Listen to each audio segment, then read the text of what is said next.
Twitternya, Jokowi membagikan foto sedang berbincang dengan Elon Musk di gedung Stargate SpaceX. Isi diskusi itu tentang teknologi dan inovasi. Cuitan presiden ini mendapat balasan dari Elon Musk.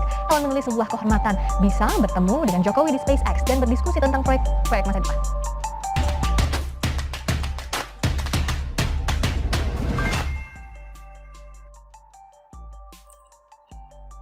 SBY temui pengusaha Amerika Serikat, pernahkah dinyinyirin? Tapi Jokowi dihina habis-habisan, ditulis oleh Syardi dari siwar.com. Jokowi menemui pengusaha Amerika Serikat untuk membujuk mereka agar mau berinvestasi di Indonesia. Bahkan Jokowi datang ke fasilitas perakitan roket SpaceX dan berkeliling meninjau pabrik bersama dengan Elon Musk. Tapi Jokowi disebut mengemis. Segitu hinanya kah presiden sehingga tidak boleh membujuk pengusaha besar agar investasi di Indonesia? Jokowi cukup rendah hati. Sebenarnya bukan rendah hati sih. Ini wajar. Kepala negara lain juga banyak bertemu dengan pengusaha saat kunjungan ke luar negeri. Tapi karena konteks dari oposisi sakit hati adalah Jokowi sedang ngemis dan menurunkan wibawa pemerintah, maka saya akan dengan tegas mengatakan bahwa Jokowi sangat rendah hati untuk bertemu dengan pengusaha besar, membujuk dan mengundang mereka untuk berinvestasi, agar kadrun yang tiap hari ngamuk saat lapar dan baru bisa makan kalau ada order demo, bisa bekerja dan tidak lagi ribut soal urusan perut. Paham gak? Lihat saja kenapa di negara ini banyak preman, banyak petugas pungli, banyak begal, banyak tukang demo, salah satunya karena kurangnya lapangan pekerjaan. Di satu sisi mungkin karena faktor malas, tapi biasanya karena nganggur sehingga mencari jalan lain untuk mencari uang. Yang sudah tamat kuliah aja masih susah nyari kerja kok. Industri di negara kita kalah dengan Singapura, kalah dengan Malaysia dan Thailand, bahkan kalah dengan Vietnam. Nilai ekspor mereka lebih besar dari Indonesia, padahal Indonesia negara besar, luas dan SDM melimpah. Industri masih sedikit, salah satunya investasi kurang gencar. Jadi, apa salah menggencarkan industri agar dapat menciptakan lapangan kerja? Oh ya, bagaimana dengan berita ini? Ini berita pada September 2012 lalu.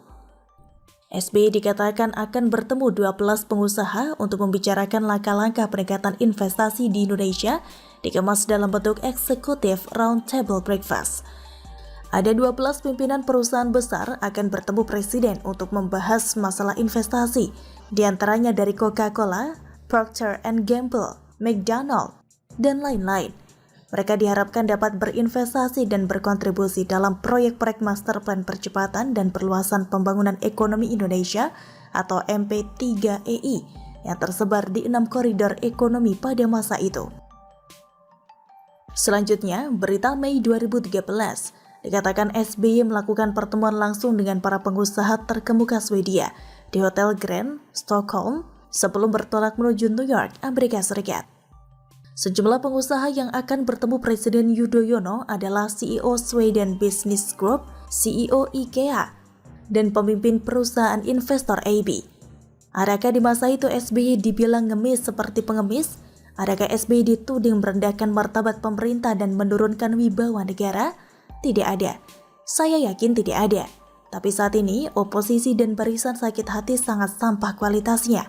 Otak mereka entah kerasukan apa, sehingga penjajakan kerjasama dan investasi pun dinyinyirin. Bahkan hal sepele seperti kemampuan bahasa Inggris, contekan saat pertemuan dan pakaian Jokowi pun dikomentari. Bukankah ada yang tidak beres dengan otak mereka? Jadi boleh tidak, kalau kita sebut mereka kelompok perusuh bangsa, dengan modal analisa ngawur dan ngaco, mereka membodohi publik. Padahal dari wajah saja sudah kelihatan kalau mereka itu munafik dan kaya serigala berpuluh domba. Bisa jadi oposisi sakit hati dan kadrun tidak dirangkul, sehingga mereka ngambek bahkan ngamuk. Politik itu kan tidak pernah jauh dari posisi, jabatan, cuan dan deal-deal tertentu. Kalau ada yang tidak mendapatkan bagian padahal merasa berhak dapat, pastilah akan ada ribut-ribut. Banyak loh yang begitu, awalnya membantu dan mendukung, tapi ternyata pamrih ketika tidak dikasih jabatan. Kuar-kuar mendukung, tapi ujung-ujungnya punya niat agar dibagi kue kekuasaan. Kalau tidak dituruti kemauan mereka, pasti ribut dong. Ributnya lebih elegan dengan kedok kritikan dan narasi sok cerdas. Mereka ini kalau dirangkul pasti diam kok. Tapi masa besi karatan mau dirangkul? Gila aja lah. Mereka tidak ada gunanya, susah memberikan kontribusi nyata. Makanya mereka itu sebagian adalah pecatan, tidak becus kerja. Meskipun sudah diberikan kesempatan, alasan sikap kritis lah, melawan KKN lah, membasmi ketidakberesan lah, padahal itu alasan untuk menutupi ketidakbecusannya. Bagaimana menurut Anda? Bahwa JIS itu dibangun untuk kepentingan masyarakat banyak ya. Sementara ini kita gunakan untuk kepentingan olahraga ya. Nanti untuk kepentingan umum lainnya akan diatur oleh Jakpro ya. Jadi kami sudah serahkan pengelolaannya kepada Jakpro dan nanti akan disampaikan oleh Jakpro kepentingan umum lainnya apa yang dimungkinkan.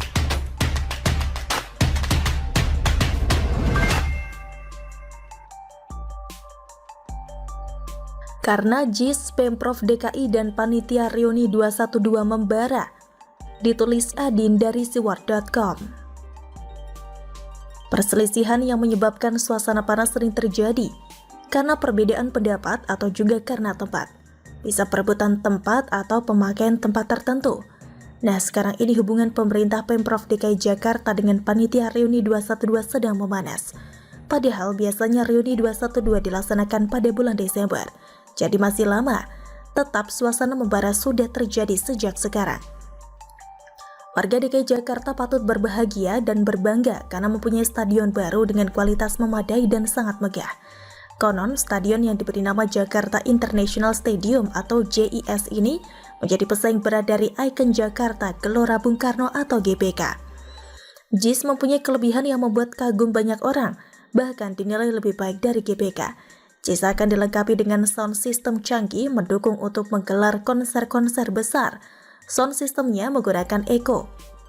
Jadi, kalaupun nanti ada BTS, konon BTS akan manggung di tahun 2022 ini menggunakan sound yang bagus.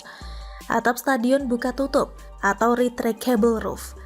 Atap stadion JIS yang bisa dibuka tutup atau retractable roof mendukung suara saat konser dapat maksimal. Sebagai informasi, sejumlah stadion dunia dengan fitur serupa yaitu Mercedes-Benz Stadium di Atlanta, Amerika Serikat. Jakarta International Stadium dirancang dengan 82.000 penonton dan bertipe stadion sepak bola modern. JIS dibangun tanpa lintasan atletik dengan tribun 3 tingkat yaitu lower tribun, middle tribun, dan upper tribun yang dirancang agar tetap dekat dengan lapangan. Jakarta International Stadium juga didesain agar terintegrasi dengan transportasi publik.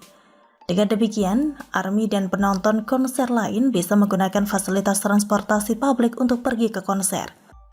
Dengan sederet spesifikasi tersebut, JIS menjadi buruan komunitas besar untuk menyelenggarakan acaranya. Karena dengan menggelar acara di JIS, komunitas tersebut dinilai komunitas bergengsi dan dekat dengan pemerintah DKI Jakarta. Baru-baru ini Wagub DKI Jakarta Ahmad Riza Patria mengatakan Jakarta International Stadium atau JIS belum bisa digunakan untuk kegiatan non-olahraga